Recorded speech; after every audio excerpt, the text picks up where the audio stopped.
What's up guys, Houndish here, and today we're going to jump in and break down everything going on in relation to Destiny 2 this week, and of course, that includes the weekly reset for the 24th of June. So, we are most definitely in the final weeks of episode Heresy, and of course Rite of the Nine at this point. This week we also get a new reveal for the Edge of Fate that'll show us a bit more of Kepler, as well as gear, rewards, armor 3.0, system changes, and more. But otherwise in the game we do have a catch-up week that includes some final reward drops, last chances at adept weapons, plus we have all of the featured activities, exotics, Rite of the Nine updates, and more for the week. So, as always guys, I hope you find this video useful. If you do, be sure to hit subscribe to the channel so I can keep you posted with more Destiny content, but otherwise, let's get into it. So first up this week, now that Heresy has of course concluded, we aren't getting any more weekly challenges. That's worth keeping in mind. We can of course complete any that are still available. One of the big things this week will be Bungie's live reveal for Edge of Fate though. So this will be alongside the weekly reset. Bungie have said on June 24th at 10 AM Pacific time, they'll give an in-depth look at Edge of Fate, with the dev team on the floor ready to share details about Armor 3.0, the new ability stat system, some new weapons, and more. So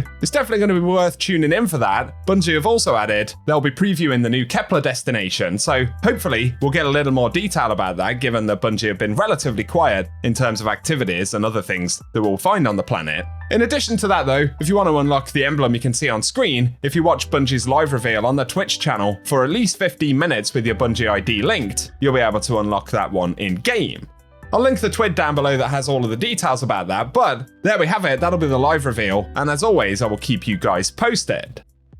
Moving over to Rite of the Nine though, Bungie have said from June 24th, all dungeons will be available, and one will have increased currency rewards as well as a chance for weapons to drop from enemy kills, then increased loot from the final boss. So Spire of the Watcher will be the one that gets all of the bonuses this week. Something additional for Rite of the Nine though, Bungie have said starting June 24th, the Emissary will offer a handful of exotics for players looking to round out their weapon arsenal. By the sounds of it, the Emissary will have just one per week or perhaps a couple. We know that includes things like Outbreak Perfected, Whisper of the Worm, Worldline Zero, and a couple of other weapons, so we'll have to see exactly what we get. It'll be a good catch-up mechanic for any players who are missing out on those. And as always, I will keep you posted when we get to the weekly reset. Otherwise for reset though, another week means another reset for the Sunder Doctrine dungeon, so if you're hunting down the exotics still, that means renewed chances. Of course, good luck with those drops. Otherwise, if you do need pinnacles, the Pale Heart still has a bunch, and we can get some from some of the seasonal activities in the last city. For playlist stuff this week though, in the Crucible, we will see the return of Trials on Friday, given that Iron Banner is now concluded, and Trials this week will include a drop of the Tomorrow's Answer Adept, which will be the very final time that it will be available, as Bungie will be replacing these with tiered weapons, so if you think you'll be looking to pick up one of those, it's certainly worth keeping in mind. For other playlist stuff though, for the Vanguard, the Nightfall this week will be PsyOps Battleground in the Cosmodrome, and once again, another final drop chance here in terms of Plug 1 Adept. So if you want to get the Plug 1 Adept, again it is the final opportunity to do it before it goes out of the rotation, and is of course replaced with tiered weapons in Edge of Fate.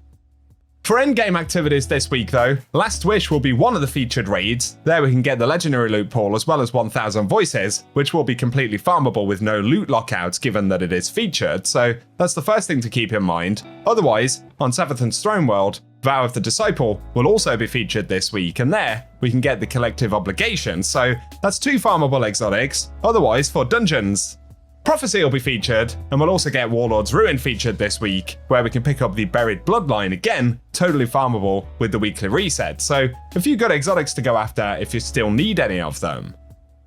For the exotic mission featured this week though, we'll get Vox Obscura, where we can pick up the Dead Messenger, as well as all of its upgrades, so another good one to go after if you're still catching up on it.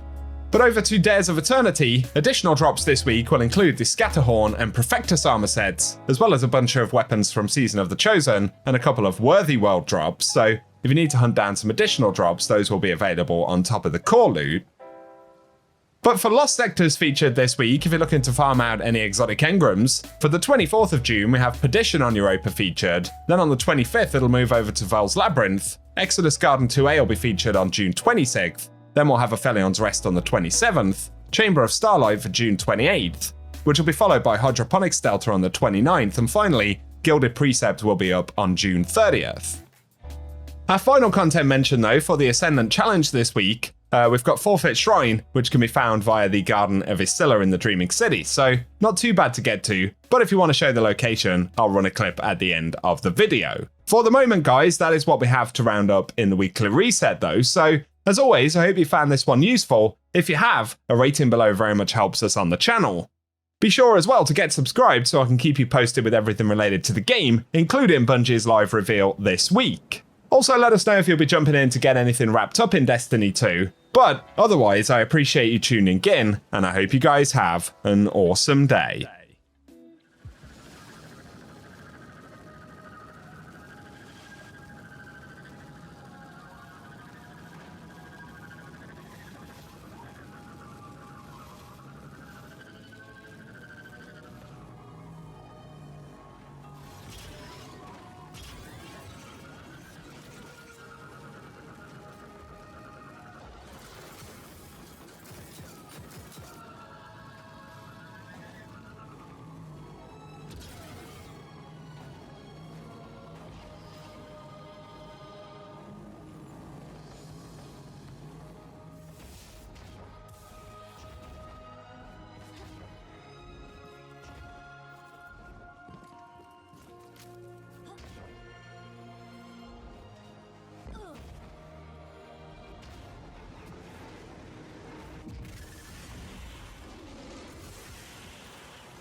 Guardian down.